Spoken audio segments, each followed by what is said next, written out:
Una paciente hipertensa y diabética se puede embarazar, le puede llevar su control prenatal sin problemas y tener su resolución del embarazo sin Paciente con cáncer, una paciente con cáncer, porque acelera. por Ah, Una ¿por qué? mujer, una paciente epiléptica. No. A ver, Una ahorita vamos paciente con con cáncer. hipotiroidismo. No, espérame. Paciente ¿Por con qué con cáncer? lupus. Espérame, ¿por qué con cáncer? porque ¿Alguien toma dijo cáncer? agentes, su medicamento son antineoplásicos o algo así, o sea que van en contra de la multiplicación celular y eso podría afectar gestación, porque es cuando tenemos la formación, la embriogénesis. Ok, perfecto. Pacientes con cáncer pueden exacerbar o acelerar el proceso del cáncer y producir metástasis. ¿Alguien dijo lupus? ¿Quién dijo lupus? Yo, doctor. ¿Por qué? Bueno, si de planta el sistema inmunológico está su edad, pues yo creo que podría exacerbarla con el embarazo. Se exacerba con el embarazo, exactamente. Lupus. ¿Cuál otra? ¿Alguien dijo epilepsia?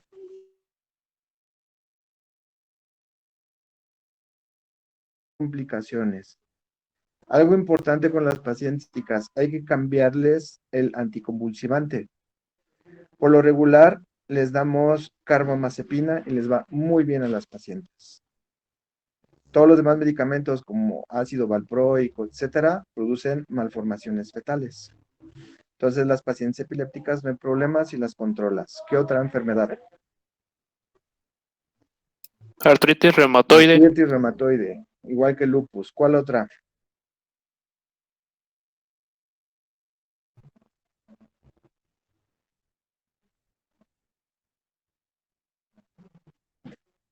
¿Una paciente con insuficiencia renal se puede embarazar? Insuficiencia.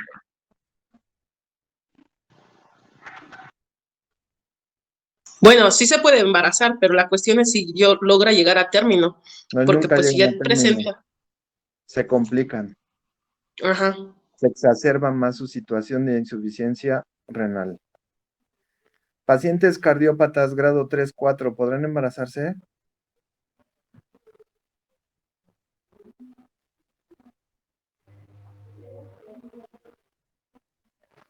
No, no se embarazan. Se exacerba su situación. Eso se llama una muerte materna indirecta. ¿Ok? Hasta ahí, ¿vamos bien? Vale. Sí. Sí, doctor.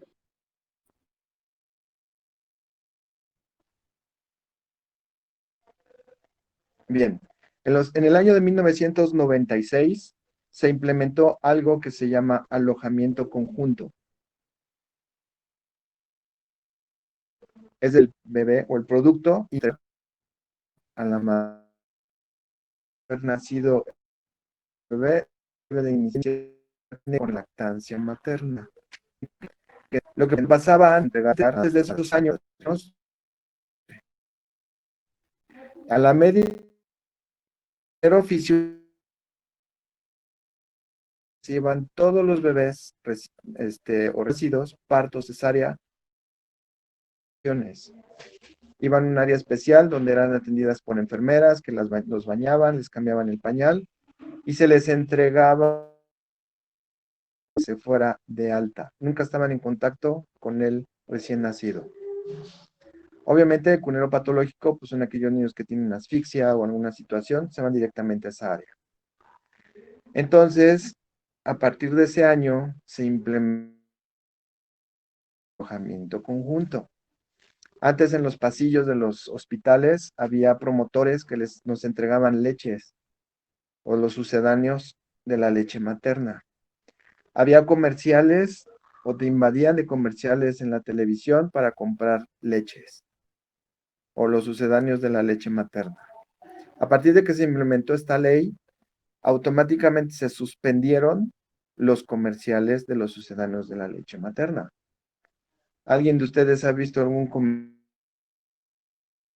si el leche nan o el Evit o Nido o cualquier de esas en la televisión, Leche Nido creo que sigue todavía transmitiendo, ¿no? pero no para recién nacidos. No, para recién nacidos ninguna. Ninguna. Y obviamente los promotores de las leches ya no entraban a los hospitales. ¿Por qué? Porque empezaron a ver que el apego inmediato para el recién nacido. Bien, consultas prenatales.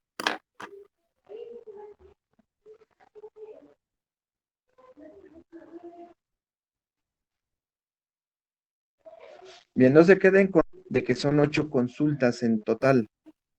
Mínimo deben de ser 5 consultas prenatales. Si la paciente cuando la vayan a interrogar en el servicio de urgencias, le tienen que preguntar cuántas veces fue al médico en este embarazo. Si la paciente les contesta, pues fui 7 veces, eso quiere decir que es un control prenatal adecuado. Hay pacientes que nunca llevan un control, que nunca fueron a consulta. O aquellas que te dicen 2 o 3 veces, eso ya no es un control prenatal adecuado. Bien, ultrasonido.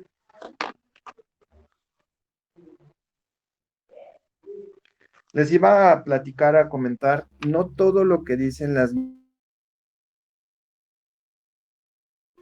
son una panacea y se tienen que hacer tal y como lo dice la guía de práctica clínica.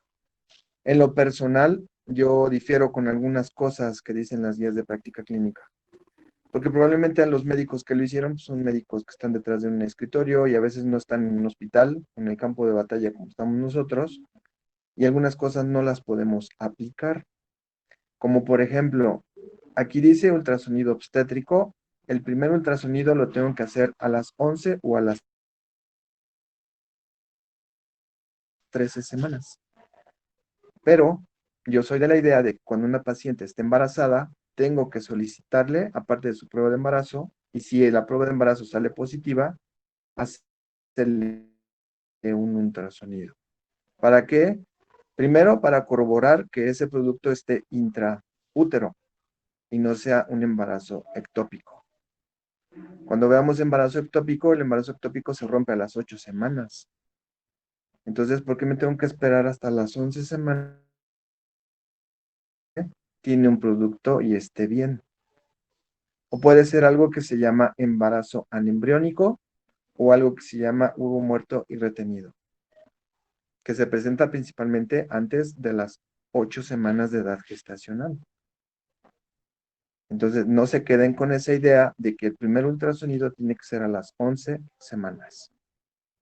Si corroboran el diagnóstico por prueba de embarazo, principalmente en sangre, que es prácticamente siempre. ¿Cuál es la hormona que se presenta durante el embarazo? La hormona gonadotropina coriónica. Y es detectable a partir de las 4 semanas de gestación.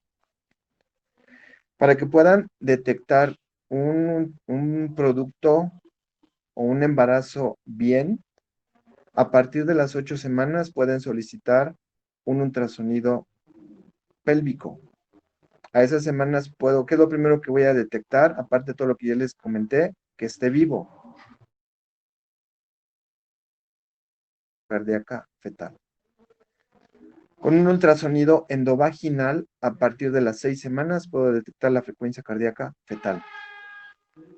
Entonces, no se queden con esta idea. Y algunas cosas que vamos a ver después en las guías de práctica clínica, yo les daré mis comentarios y la experiencia que he tenido, que a veces no estoy de acuerdo. Habías puesto antecedentes de embarazos previos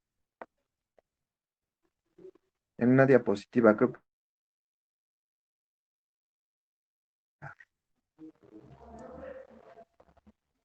estos.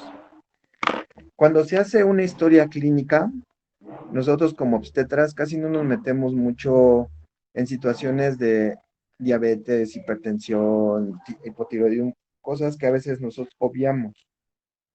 Somos más enfáticos y más persuasivos en los embarazos. Por ejemplo, vamos a suponer que llega una paciente y es su segundo embarazo. El primero fue un parto y lo primero que tenemos que preguntar, ¿hace cuánto tiempo fue ese parto? No, pues fue hace 2 años, doctor. ¿Cuánto pesó su bebé? No, pues pesó 3,900. Dije, caramba, ¿y salió por parto? Bueno. ¿Tuvo alguna complicación durante el parto? Sí, tuve hemorragia obstétrica. Entonces es un foco rojo para estar prevenidos para este embarazo.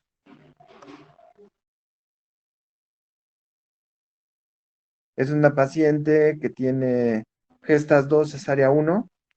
Le preguntan por qué fue su primera cesárea. No, porque me dio preeclampsia con datos de severidad.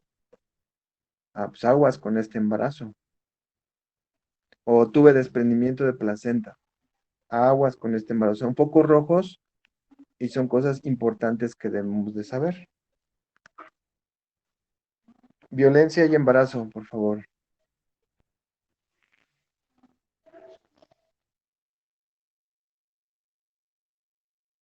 Puse aquí. O sea, todo lo que dije fue como, Ah, ok. no lo que... Miren, siempre les he comentado a los estudiantes, mis compañeros, que vemos una gran cantidad de pacientes con embarazo y adolescente. Como, no sé, unos 10 años para acá, de 10 pacientes que vemos, 9 son adolescentes. Pero aquí hay un gran problema porque nosotros como médicos utilizamos obstétrica. Espérame tantito.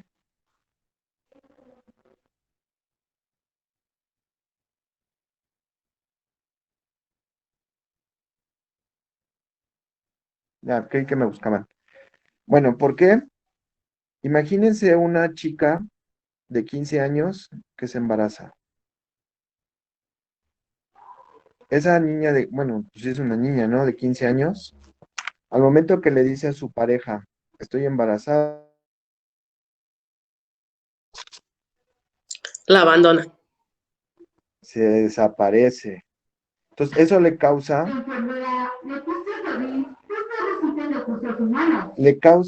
a la paciente adolescente, aparte de todos los cambios que tienen los adolescentes, un problema depresivo importante.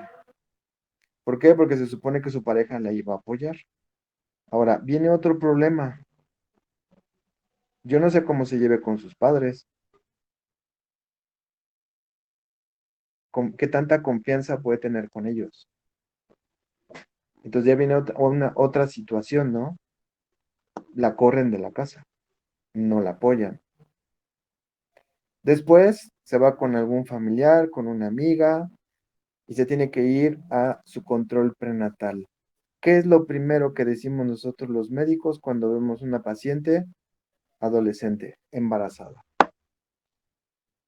Descartar que no haya sido un abuso. No. ¿Preguntas? Preguntarle si viene acompañada. No. ¿Qué le dirán ustedes a una adolescente embarazada? ¿Por Es qué te más, embarazas? le voy a poner otro ejemplo. Ustedes han tenido familiares conocidos con adolescentes y embarazo. ¿Qué es qué? Sí. ¿Y qué les dicen? ¿Por qué no te cuidaste? ¿O por qué pues no los aceptan, los corren, como usted dijo, o simplemente le sugieren que lo aborten? A veces me ha tocado ver eso. ¿Qué más? Preguntan la edad del papá. ¿Cómo? Preguntan la edad del papá. No, pues, pues ella no quiere hablar para nada del papá. Porque lo primero que preguntan quién es el papá, ¿no? ¿Y qué les dicen a ella? ¿Qué les contestan? Voy a ser madre soltera. No, pero cuando ustedes les preguntan, ¿y quién es el papá? Que no sabe. Pues que no saben, que no les van a decir. ¿Por qué? ¿Por qué no les dicen? Porque las van a regañar.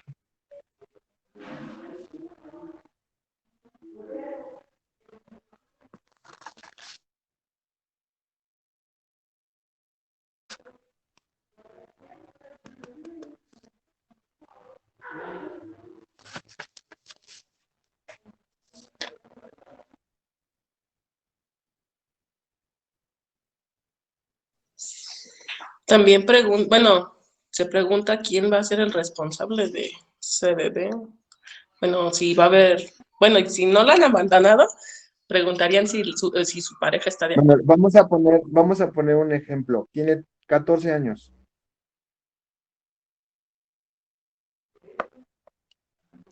Lo primero que le preguntamos a la paciente, ¿y el papá del bebé dónde está? No, pues no tengo, soy soltera, me dejó, me abandonó. Entonces lo que hacemos nosotros como médicos le decimos, ¿cómo es posible que a tu edad te embaraces, que no piensas, que no te educaron tus papás, que no sabes de los métodos de planificación familiar? ¿Y qué va a pasar con ese paciente? Si de por sí ya estaba deprimida porque la dejó su pareja, y luego llega con No nosotros, ayuda en la relación médico-paciente. exactamente. Entonces esas pacientes ya no quieren ir a su control prenatal. Prefiero mejor quedarme en mi casa a que me sigan regañando. Bueno, pues ahí no acaba el cuento. La paciente llega en trabajo de parto al hospital. ¿Quién la recibe? Personal de admisión. Ujú. Y viene otra, Es- ¿ok? ajá. Bueno, ya la revisa el médico de urgencias y otra regañada. Y sobre todo la regañan porque no llevó su control prenatal, ¿no? Fue una o dos veces, porque ya no quiso que la regañaran, porque para ella no es justo que le digan eso si no saben su historia de vida. La recibe el médico de urgencias, le ingresa, pasa al área de labor. ¿Quién recibe a la paciente en el área de labor? La enfermera. Y viene, luego llega el ginecólogo y la vuelve a regañar. Tiene a su bebé, pasa a hospitalización y en hospitalización le pasan visita para ver cómo va evolucionando y otra regañada. Entonces esa paciente, ¿cómo se va a ir del hospital? ¿Con qué estado depresivo se va del hospital? Entonces, no es que nosotros no debemos ni tener juzgar a las pacientes. No sabemos realmente su historia de vida. No sabemos si la pareja le bajó el cielo, el sol, las estrellas. Y de repente dijo, ahí nos vemos. Y son cosas que inclusive hasta en nivel familiar las hemos vivido. Entonces a veces hay que ponerse del lado de las pacientes. Aquí vamos. Sí, Eso es lo que doctor. les va a Sí, tocar doctor. a ustedes cuando sean médicos internos. Van a haber muchas pacientes adolescentes. Hay que explicarle a las pacientes cómo es el trabajo de parto porque nadie se los explica. Cómo deben de pujar, cómo deben de estar, sobre todo y principalmente manejarles qué métodos de planificación. Y la mayoría de estas pacientes son solteras. Llega un problema que se deriva de que sean solteras. ¿Quién creen ustedes que va a cuidar a ese recién nacido? La familia de la madre. La familia. Pues tengo una fiesta, mamá. ¿Me puedes cuidar a mi bebé? Regreso a tales horas. Conoce a otro chico y se embaraza.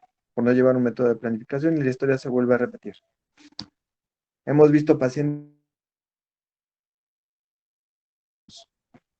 pacientes de 18 años con 2 hijos. Entonces, les vuelvo, yo me gusta insistir mucho con esto, con los estudiantes, con mis compañeros, con las enfermeras, no maltraten a las pacientes, apóyenlas, ayúdenlas y oriéntenlas, porque nunca recibieron una orientación.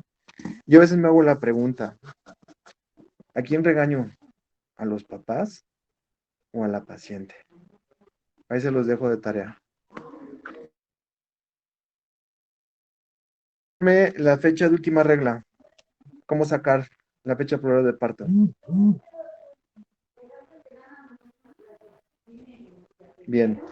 ¿Por qué se suma 7 días a la fecha de la última regla?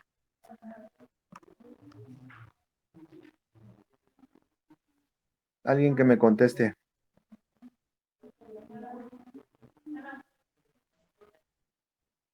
¿Sí me escuchan? Por los días de sangrado menstrual. Es el Cuando tiempo llega una desde la paciente, ovulación hasta la implantación. Bueno, de cuando se fecunda hasta más o menos cuando se implanta. ¿dónde se fecunda? En la La- ámpula. En el ámpula. ¿Y cuánto tiempo tarda para que se hace la implantación? Más o menos 7 días. 7 días. De hecho, una de las definiciones que pusieron ustedes de conceptos, ahí viene, que es el tiempo. Nosotros como especialistas tomamos 7 días después,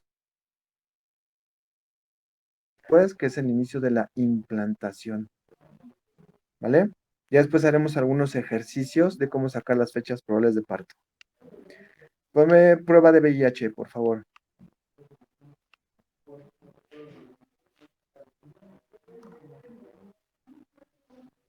Esa también la mencioné así, no la anoté. La mencioné en Ok. esta parte de laboratorios. Habías comentado que necesitamos pedirle permiso a la paciente para solicitar VIH. Ujú. Esto antes se hacía por medio de un consentimiento informado. Si la paciente no quería, no podríamos hacerle su prueba de VIH. De unos 4 años para acá, ya está incluido en los exámenes de control prenatal. Ya no necesitamos pedirle permiso a la paciente. Ya va incluido en todo eso. Por eso nosotros cuando interrogamos a las pacientes que llegan a urgencias les preguntamos, señora H y BDRL, y pues de sí, ¿y cómo salió? Pues negativo, y se pone en el expediente. Ya no se pide permiso a las pacientes, ya va incluido el VIH. Curva de tolerancia a la glucosa.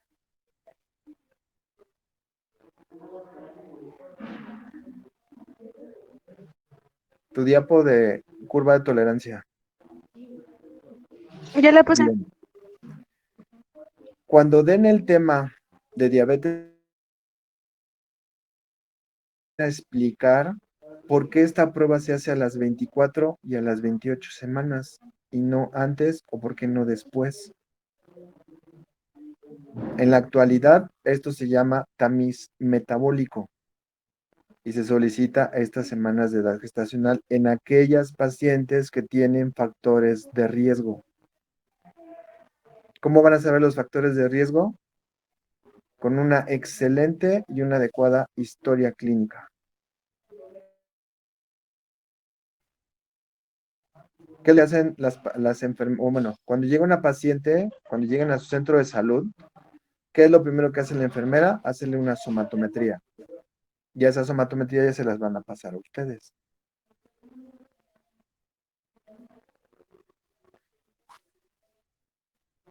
Entonces, cuando veamos esto, me van a explicar por qué a estas semanas, que es sumamente importante. Planificación familiar.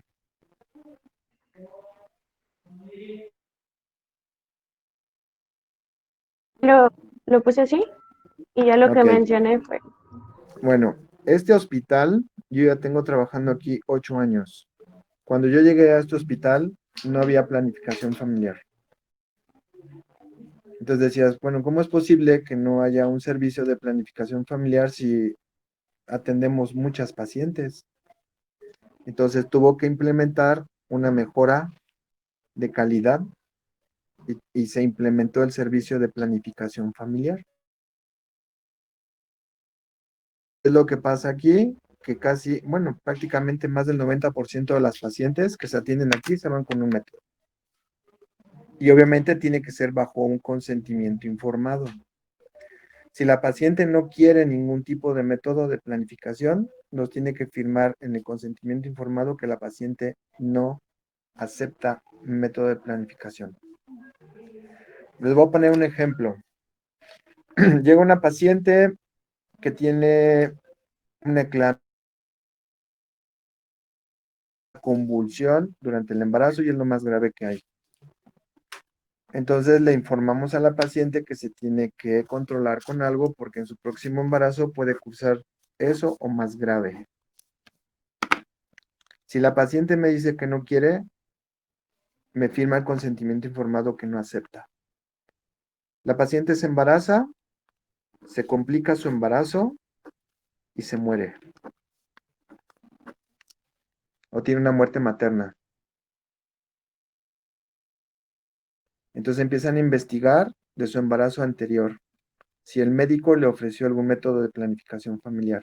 Sacan el expediente y resulta de que la paciente firmó y dijo que no. Entonces automáticamente el médico queda deslindado de cualquier responsabilidad de esa muerte materna. Por eso es importante los consentimientos informados. Signos de alarma obstétrica.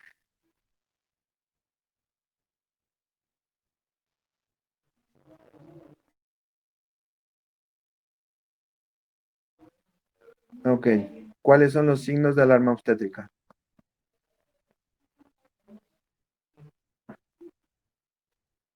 ¿Quién dio el tema? ¿Gloria?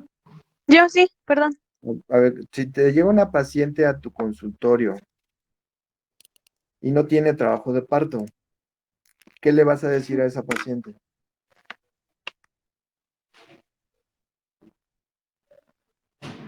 ¿Cuáles son los datos de Pero, alarma obstétrica? ajá,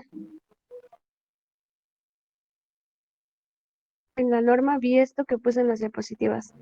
Que en cuanto a las consultas, se le tiene que hacer ver que estos son los signos y síntomas de una urgencia obstétrica. Y en ese momento que no tiene trabajo de parto, por ejemplo, podría ser hacerles saber esto y en caso de que presente alguno de estos, pues tiene que acudir a Pero consulta. ¿cómo se los dices a la paciente?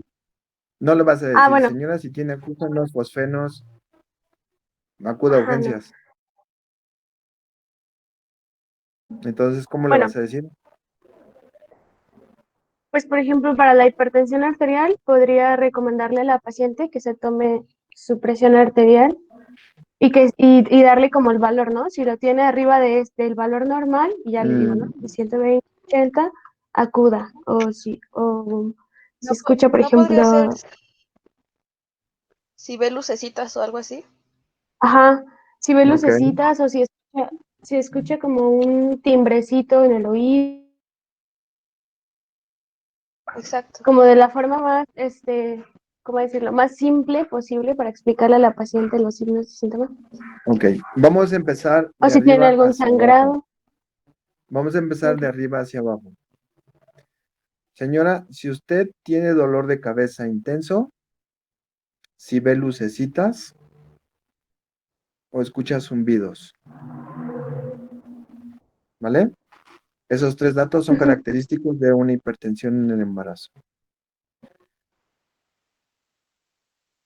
Señora, si su pancita, así le pueden decir, se pone dura,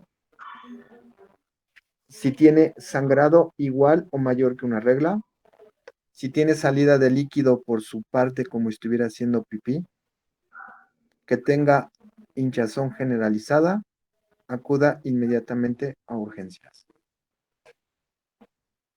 De hecho, doctor, ¿O tiene? perdón, Ajá, algo que olvidé mencionarles es que se le da una ley que se les da una guía donde vienen todos los signos y síntomas para que ella la tenga presente. así es, Que eso se decía hace por guía de cuando, embarazo o algo así. eso lo van a hacer ustedes cuando vayan a su servicio social. Es como un carnet prenatal o un carnet del control del embarazo. ahí vienen específicamente los datos de alarma obstétrica, pero cuando ustedes sean internos y los dejen solitos en el servicio, eso se lo tienen que explicar a la paciente. O lo tienen que anotar inclusive en el expediente. Se dan datos de alarma obstétrica. Y la paciente les tiene que firmar, entendí, datos de alarma obstétrica. Porque después vienen problemas legales. Entonces, vuelvo a lo mismo. Cuando hay una muerte materna, buscan hasta debajo de las piedras qué fue lo que pasó, ¿no? Vamos a suponer que tienes una muerte materna y tú nunca le diste datos de alarma obstétrica a la paciente. Responsabilidades a ti. O tú dices, es que sí le di, se los expliqué. ¿Y dónde lo anotó, doctora? ¿Y dónde le firmó la paciente que recibió los datos de alarma obstétrica? Ese es un consejo que les doy. Eso no viene en las guías. Eso no viene en las normas. Eso te lo da la experiencia. ¿Ok? ¿Dudas hasta aquí?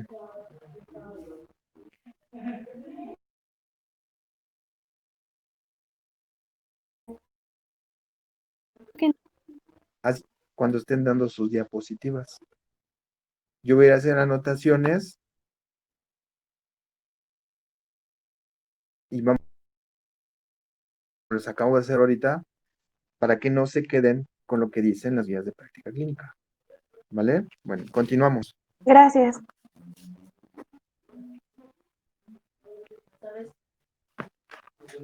Te voy a contar.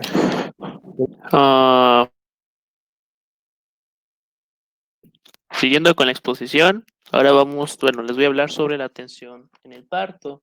Sabemos que el parto es un conjunto de fenómenos tanto pasivos como activos que permiten la expulsión de feto de 22 semanas o más a través o por la vía vaginal.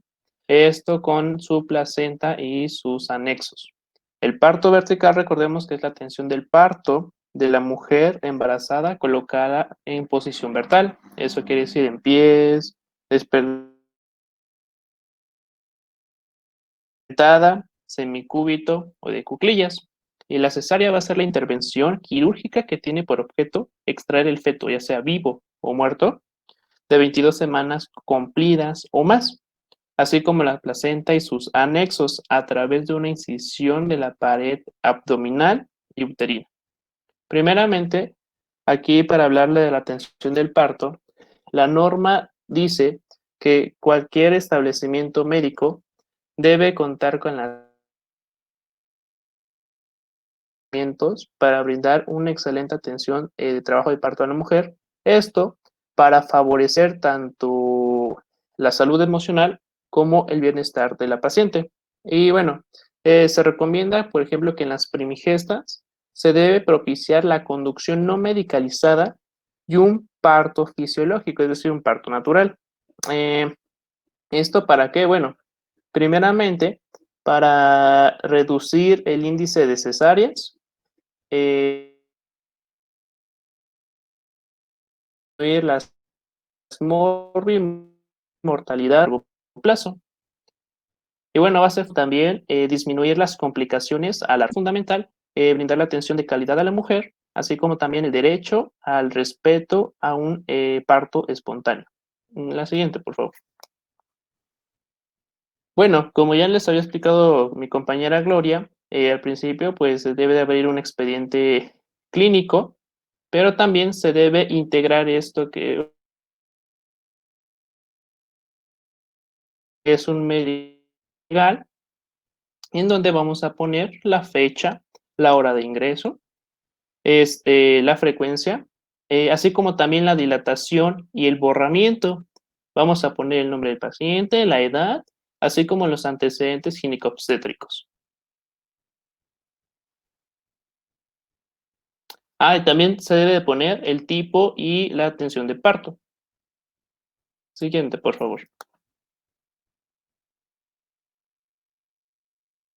Cabe mencionar que la norma dice que ninguna persona que preste servicios de ginecología y obstetricia ejercerá o discriminará alguna violencia en contra de la mujer o hacia la mujer en el trabajo de parto. También es muy importante valorar en el trabajo de parto verdadero las siguientes, como por ejemplo las contracciones uterinas dolorosas, que su intensidad, así como su frecuencia, si hay expulsión de mucosidad, sangre o líquido a través de los genitales, la palpación abdominal, también evaluar las técnicas, medir la altura uterina, que como dijo mi compañera Gloria, la altura uterina. El tacto vaginal va a ser muy importante para evaluar presentación, la posición, el ángulo de encajamiento, la proporción cefalopélvica, la dilatación, el borramiento, así como en la posición del cuello uterino. Y va a ser muy importante también medir los signos vitales, frecuencia cardíaca, frecuencia respiratoria, presión arterial, temperatura. Y también es muy importante saber, por ejemplo, si en algunos casos tenemos pérdida de sangre transvaginal, bueno, va a ser muy importante descartar posibles complicaciones, como cuáles, bueno, como la placenta previa o como un desprendimiento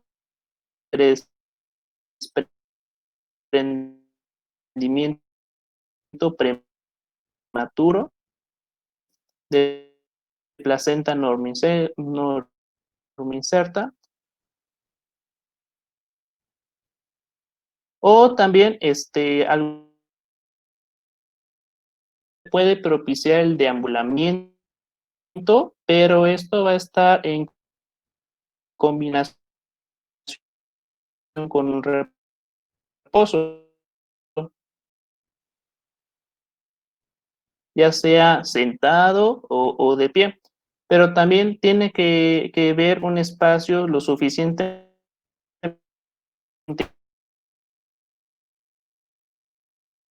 amplio, que la posición ideal es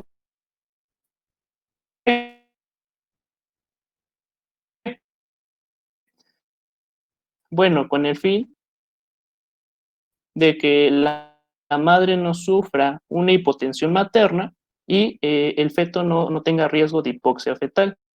También la norma oficial de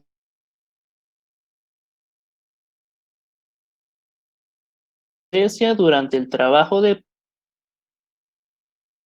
pues va a depender del criterio del médico, así como de las condiciones en que se va a encontrar la paciente. También, bueno, para esto pues le vamos, antes primero que nada, le de información a la paciente. También, la inducción y la conducción del trabajo o del trabajo de parto, así como, no sé, una ruptura artificial de las membranas, también se va a considerar de acuerdo al criterio del médico. Pero también la paciente y ella tiene que firmar el consentimiento informado. También se dice, bueno, la norma oficial indica que, por ejemplo, la tricotomía vulvoperineal, así como la técnica de enema evacuante, no van a ser de uso rutinario, solamente en procesos indicativos específicos. También se debe de reducir el número de tactos vaginales y, por ejemplo, si se realiza una episiotomía, debe de cumplir indicaciones específicas y también se lo debemos informar a la paciente y pues que dé el consentimiento informado. Ok, bueno, también se debe de realizar, por ejemplo, las contracciones. Las contracciones uterinas se deben monitorear de 30 a 60 minutos por periodos de 10 minutos. ¿Esto cómo se va a hacer? Bueno, con la mano extendida sobre el abdomen materno y es muy presionar. Los signos vitales se van a tomar cada 2 horas. La frecuencia cardíaca fetal se va a auscultar antes, durante y después de las contracciones. en un control de 30 a 45 minutos. La frecuencia basal, bueno, esta se va a tomar entre las contracciones, van a ser valores normales de 120 a 160. Y, por ejemplo, si tenemos, no sé, un valor de 100 a 119, bueno, esto nos va a decir que tenemos una bradicardia. Y si tenemos 160 latidos por minuto, bueno, por arriba de 160 latidos por minuto, bueno, nos va a decir que es una taquicardia. También va a ser muy importante, por ejemplo, como ya les había comentado antes, que con el tacto vaginal se va a evaluar la presentación, bueno, va a ser muy importante y esto lo debemos hacer por lo menos cada hora para identificar eutosias o distosias oportunamente. Y con ello, pues, sí, para prevenir posibles complicaciones. Siguiente, por favor. Ok. Bueno, durante el periodo expulsivo es importante y hay que recalcar que no debe realizar Christeler, ya que los riesgos tanto de la madre como del feto son elevados. Y esta maniobra se va a realizar, bueno, vamos a ejercer presión, se supone que se ejerce presión para que el feto se deslice más hacia la cavidad, el cuello uterino. Se supone que esta no está permitida realizarse porque en el acto, bueno, sí, en el acto, puede ocasionar una ruptura uterina o puede también ocasionar una ruptura de costillas, de la madre. Entonces es por esto que no se hace. También va a ser muy importante que en la atención del parto sea respetuoso y con pertinencia cultural. ¿A qué me refiero con pertinencia cultural? Bueno, permitiendo que la madre pueda elegir la posición adecuada, el trabajo de parto. También hay que adecuarla a su espacio y implementos utilizados que la mujer, de acuerdo a su cultura, pues tenga. La siguiente, por favor. Bueno, ok. El pinzamiento y corte del cordón umbilical. Bueno, se va a efectuar de 30 a 60 segundos después del nacimiento. E igualmente, aunque sea prematuro, se debe realizar. Y esto se va a mantener la persona recién nacida por abajo del nivel de la placenta. Y por ejemplo, en caso de una madre con RH negativo no inmunizada, también con circular de cordón al cuello o hay sufrimiento fetal agudo, tanto el pinzamiento y el corte del cordón umbilical deben ser de inmediato. También, por ejemplo, allá en un trabajo del periodo de parto, se recomienda aplicar oxitocina, 10 unidades, bueno, 10 unidades internacionales, ya sea intramuscular o intravenosa, posterior al nacimiento. También, bueno, se debe realizar el pinzamiento del cordón umbilical, se debe también realizar una tracción suave y sostenida del mismo para finalizar con un masaje uterino a través de la pared abdominal. También va a ser muy importante y sus membranas que estén completas, así como revisar que la integridad del canal de paso, pues no tengan ninguna alteraciones.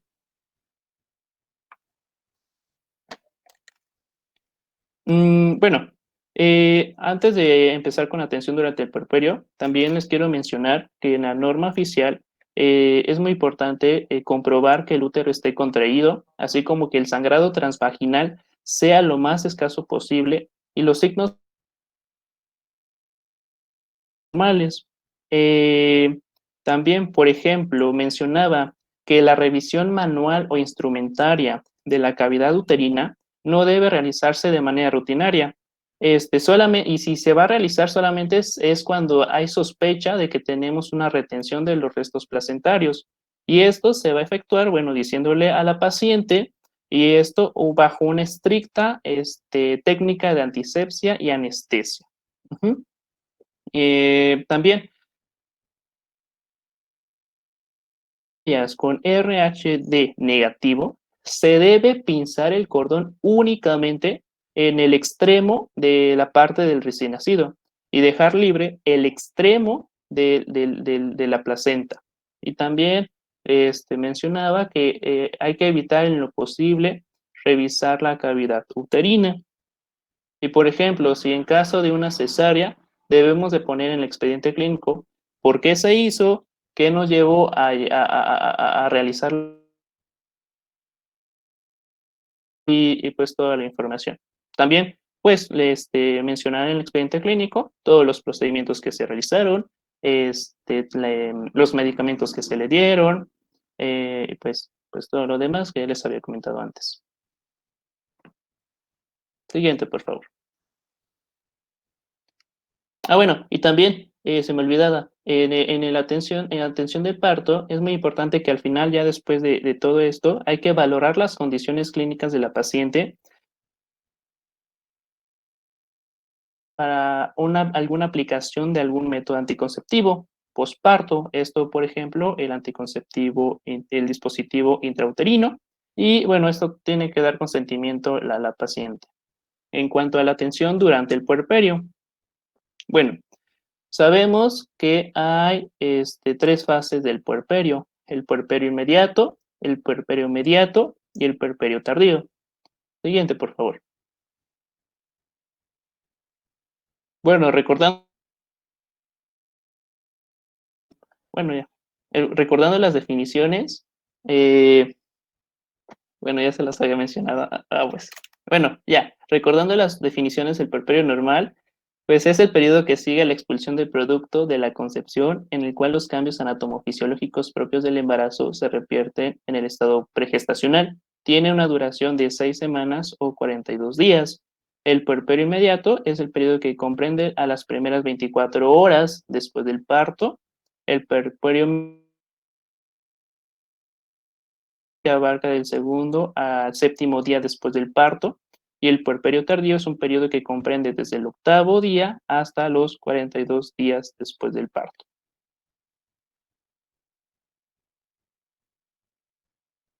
Siguiente. Bueno, ahora sí, va a ser muy importante revisar, primero que nada, en caso de haber realizado alguna episiotomía, es necesario revisar la episiografía. Esto tenemos o hay posibilidad de que se haya formado, no sé, un hematoma o que hayamos inducido una hemorragia. Esto se va a realizar dentro de la primera hora posparto. También es importante revisar en la primera hora del puerperio, cada 15 minutos, los signos vitales, el llenado capilar, si hay hemorragia transvaginal, tono y altura de uterina, de la micción espontánea. Va a ser muy importante.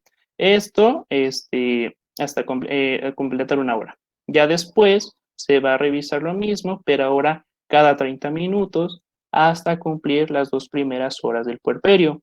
Y ya después o posteriormente, entre 4 y 8 horas durante su evolución hasta el egreso. Bueno, en cuanto también se debe mencionar el inicio de la lactancia materna es exclusiva, es exclusiva, debe de darse en los primeros 30 minutos de vida de la persona recién nacida, pero tenemos que enfatizar que aquí tanto la salud debe estar bien del feto como de la madre para que se lleve a cabo la lactancia materna exclusiva. También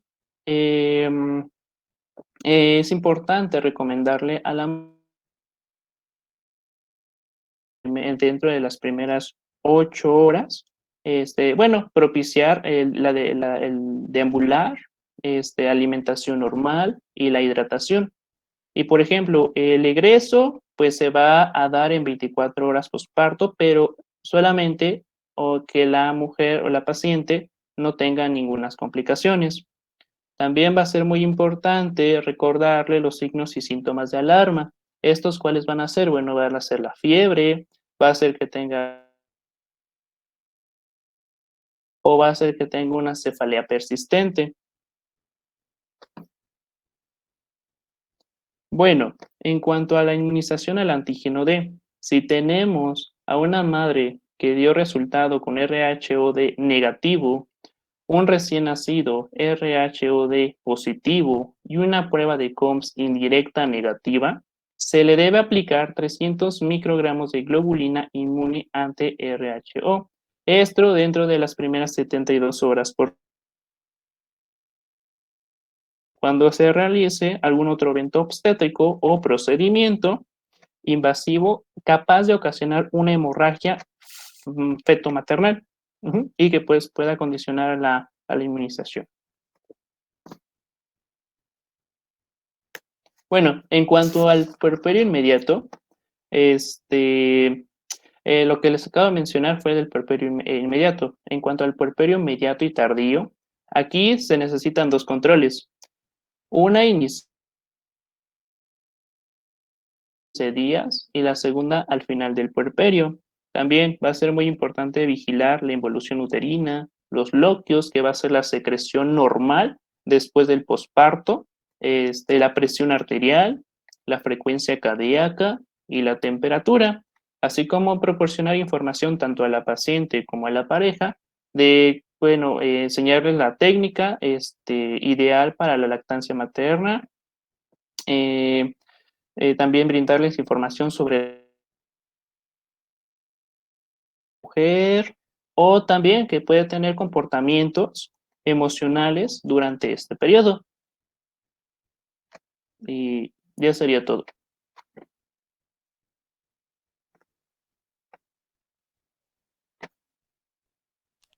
Ok, ¿puedes poner tu primera diapositiva, por favor?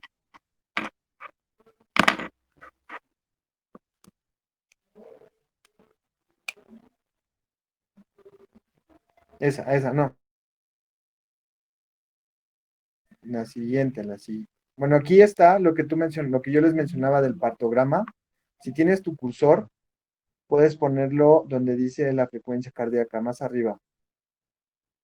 Ahí, si ustedes ven, van diferentes números donde se va a colocar la frecuencia cardíaca fetal en el momento que estemos revisando a la paciente y abajo está la dilatación.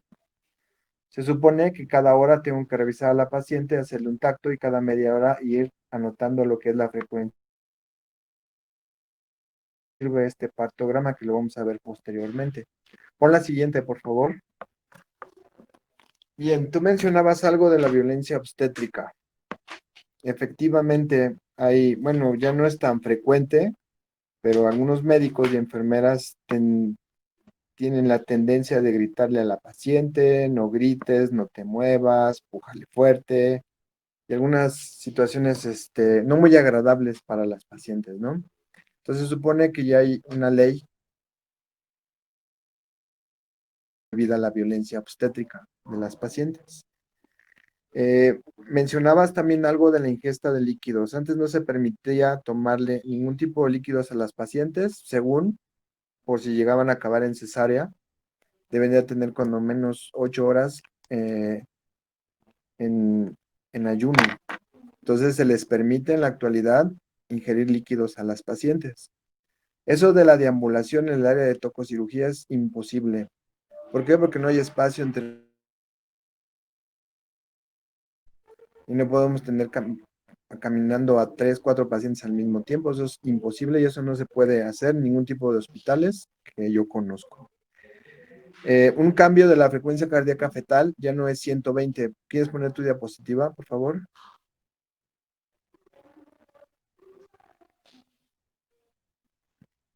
se modificó la norma y la frecuencia normal es de 110 a 160. No es 120, es 110. Pon la Corregimos siguiente la diapositiva. diapositiva, por favor. No, eso se los digo como dato cultural. La siguiente. Bien, mencionabas algo de la maniobra de Christeller. Esa maniobra está proscrita y es cuando nosotros nos subimos en la paciente y empujamos el fondo uterino para que sea más rápido el descenso. Esta maniobra se sigue haciendo. Obviamente no la tienen que poner en sus notas posparto. Y la poner en sus anotaciones.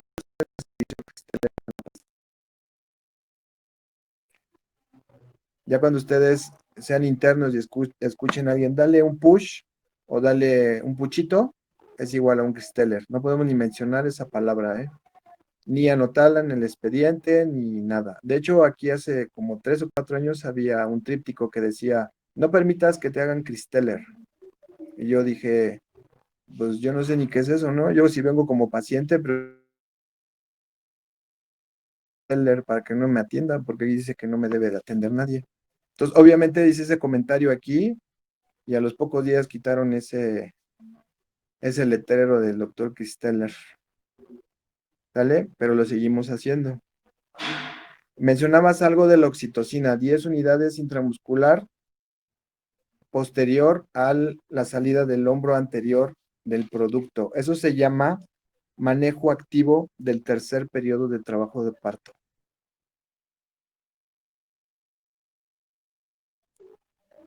Ahí donde dice aplicar oxitocina, 10 unidades intramuscular o intravenosa posterior al lanzamiento del hombro anterior. Eso se llama manejo activo del tercer periodo del trabajo de parto. Cuando veamos hemorragia obstétrica, vamos a ver algo que se llaman las 4T, T's de la hemorragia obstétrica. Para que vean la importancia que tiene aplicar oxitocina después del nacimiento del producto. La siguiente. Donde tienes los signos.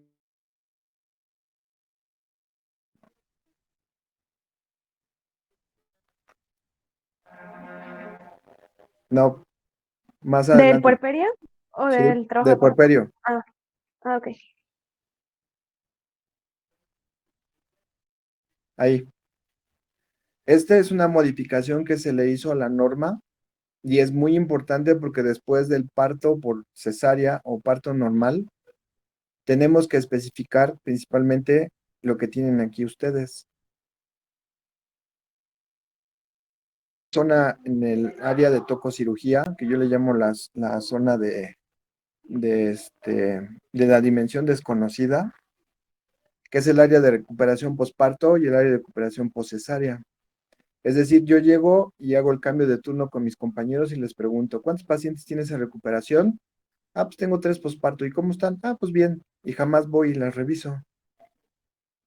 Y resulta que como a las 2 horas me dice una enfermera que ya le cambió 3 veces el pañal a la paciente. Eso es una hemorragia obstétrica. Y yo no me di cuenta por no revisar a las pacientes. Entonces, ¿quién es el que tiene el primer contacto con las pacientes después de un parto o una cesárea? Son las enfermeras. Por eso se implementó tomarle los signos vitales en la primera hora cada 15 minutos. Y valorando lo que ustedes tienen ahí, llenado capilar, hemorragia transvaginal, tono y altura uterina y reinicio de la micción. Quiere decir, ¿cuántas veces va a revisar la paciente en una hora? 4 veces, ¿no? Las siguientes 2 horas, cada 30 minutos. ¿Y en qué tiempo se presentan las complicaciones de las pacientes? En las primeras 2 horas. Es decir, si la enfermera revisa y a la media hora me dice que está sangrando mucho y que tiene hipotensión, entonces algo está pasando y le doy una atención oportuna a la paciente y no me espero.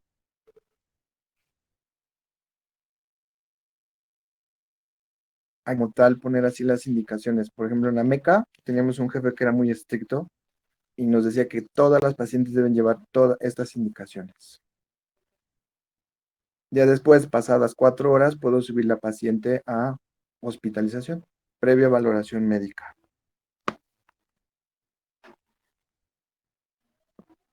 Ok, ¿alguna duda? No, doctor. Comentario, sugerencia, queja. Oiga, doctor, yo nada más tengo una pregunta. Sí, Es respecto a la diapositiva que puso mi compañera en la aplicación del toxoide tetánico. Por ejemplo, sí. si la paciente ya se aplicó previamente antes de ir a consulta, no sé, a lo mejor un año o 6 meses antes, se aplicó la vacuna del toxoide tetánico, ¿se repiten aún así esas dosis que indicó mi No, ya no. compañera? No, no se aplican. Ah, ok, gracias. ¿Algo más?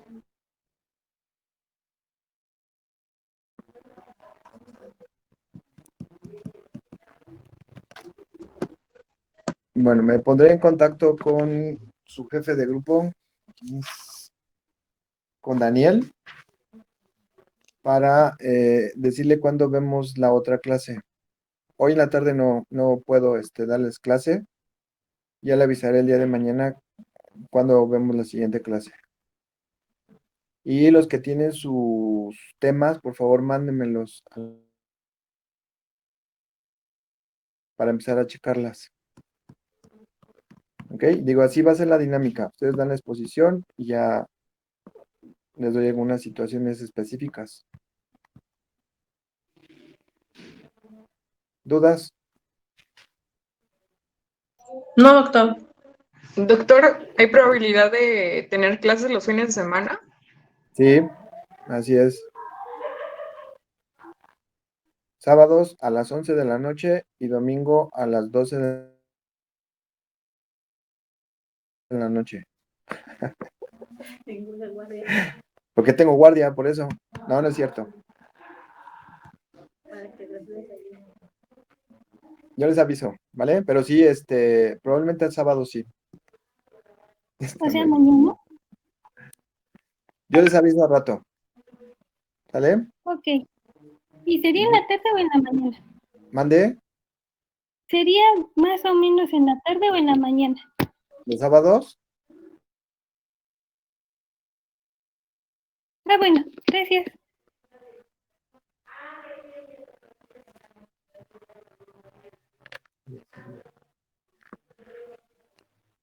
¿Algo más?